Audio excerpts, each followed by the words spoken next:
মদনা জানলে আমি তোর থেকে অনেক বেশি বুদ্ধিমান।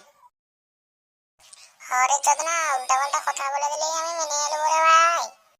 আচ্ছা চোদনা, তুই কি করে নিজেকে বললি তুই সবচেয়ে বেশি বুদ্ধিমান? শুন মন্টুনা, এদিকে কেউ যদি পেরিয়ে আসে তো তাকেই আমরা জিজ্ঞেস করবো কে বেশি বুদ্ধিমান আমাদের দু ভাইয়ের মধ্যে। হ্যাঁ দেখ চোদনা, কালুদা আসছে রে, ওকেই জিজ্ঞাস করলো। হ্যাঁ তোরা কালুদাকেই জিজ্ঞাস করলি রে। ও কালুদা, এদিকে একবার আসবে তো। কিরে মতন ভাই চোদনা, তোরা আবার আমার কিসের লেগে ডাকলি?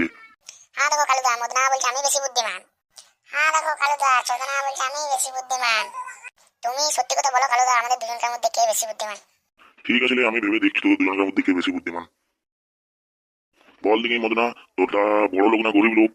কালুদা আমরা তো বড় লোক। ও তোরা বড় লোক, এবার চোদনা বল দেখি তোরা বড় লোক না গরিব লোক? কেন কালুদা, এটা আবার বলতে হবে? আমরা তো গরিব লোক। দেখ মদনা, তুই বললি আমি গরিব লোক, আর তোর দাদা চোদনা বললো যে আমি বড় লোক, তার লেগে সবচেয়ে বেশি বুদ্ধিমান তোর দাদাই হলো। কেন কালুদা, এটা কি করে হয়? তোর দাদা মদনা বললো যে আমরা বড় লোক, আর তুই বললি যে আমি গরিব লোক, তার লেগে তোর দাদাই বেশি বুদ্ধিমান হলো। কারণ তোর দাদা সত্যি কথাটা বললো নি, তার লেগে তোর দাদাই সবচেয়ে বেশি বুদ্ধিমান হলো। ও কালুদা, তুমি ঠিকই বলেছ, এতদিন এই কথাটা আমার মাথায় আসে নাই।